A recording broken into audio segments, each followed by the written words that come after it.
Pesta Kembang Api di alun-alun Simpang 5 Pati, Jawa Tengah, Rabu 21 Januari 2026 menjadi perayaan. Warga atas ditetapkannya Bupati Pati Sudewo sebagai tersangka kasus jual beli jabatan perangkat desa. Ternyata tak cukup sampai di sini. Pada Kamis 22 Januari, Komisi Pemberantasan Korupsi juga menetapkan Sudewo sebagai tersangka dalam kasus suap di Direktorat Jenderal Perkeretaapian atau DJKA, Kementerian Perhubungan. Lantas bagaimana rekam jejak kedua kasus yang menjerat Sudewo dan bagaimana pula statusnya di Gerindra? Kita bahas ya. Rencana demo lanjutan Pak, ada tanggapan Pak? Kami menghormati, Partai Gerindra menghormati langkah hukum yang diambil oleh KPK.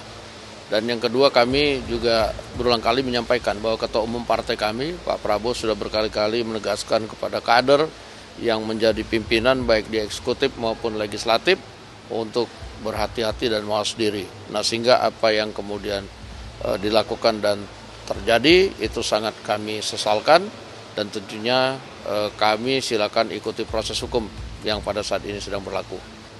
Partai sedang mengadakan rapat di Mahkamah Kehormatan Partai, ya kita tunggu aja hasilnya.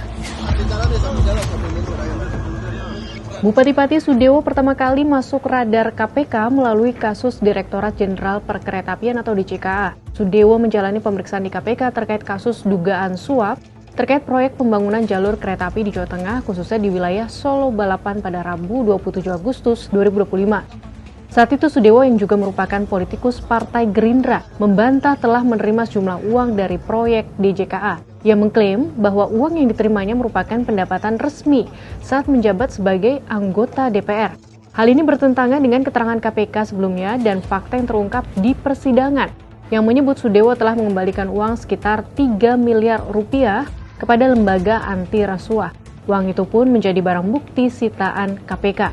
Dalam persidangan kasus dugaan suap proyek perkeretaapian juga terungkap Sudewo menerima komitmen fee sekitar 720 juta rupiah.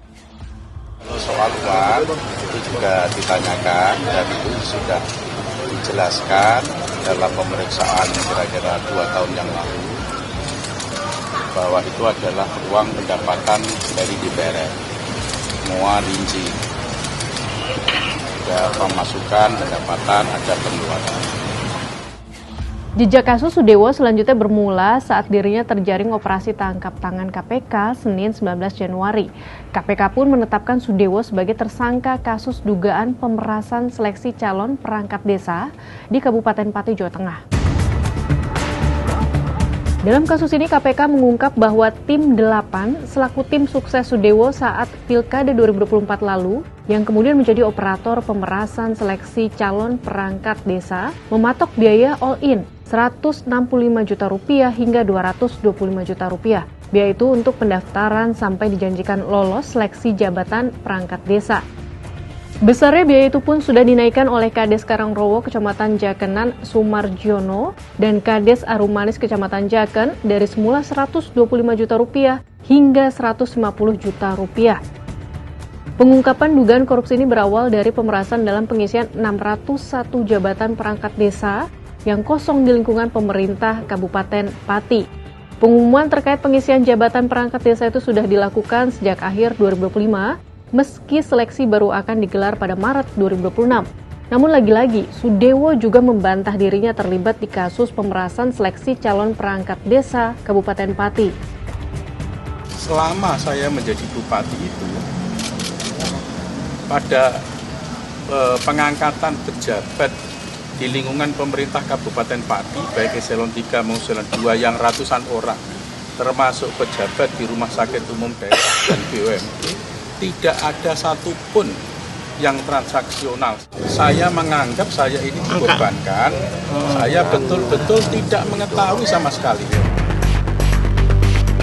Terkait kasus yang menjerat Sudewo, peneliti Transparansi Internasional Indonesia Agus Sarwono berpandangan, kasus korupsi jual beli jabatan perangkat desa ini menjadi alarm keras bahwa korupsi di daerah telah masuk ke fase yang jauh lebih struktural dan menyentuh lapisan paling bawah birokrasi desa. Desa yang seharusnya menjadi ruang pelayanan publik paling dekat dengan masyarakat justru dijadikan ladang kekuasaan. Jika praktik ini tidak diputus, korupsi akan terus menjalar dari atas hingga pemerintahan di akar rumput, merusak kepercayaan publik dan memperlemah fondasi demokrasi lokal. Menurut dia, kasus ini juga menandakan tidak adanya prinsip meritokrasi, di mana jabatan publik diperlakukan sebagai komoditas untuk balik modal politik. Sahabat Kompas, ditetapkannya Sudewo sebagai tersangka dalam 2 perkara berbeda menunjukkan komitmen KPK untuk menuntaskan proses hukum secara transparan dan profesional. Kasus ini pun jadi pengingat bahwa upaya pemberantasan korupsi akan terus berjalan. Kita nanti langkah KPK selanjutnya adalah mengungkap tuntas perkara yang mendera orang nomor 1 di Kabupaten Pati ini.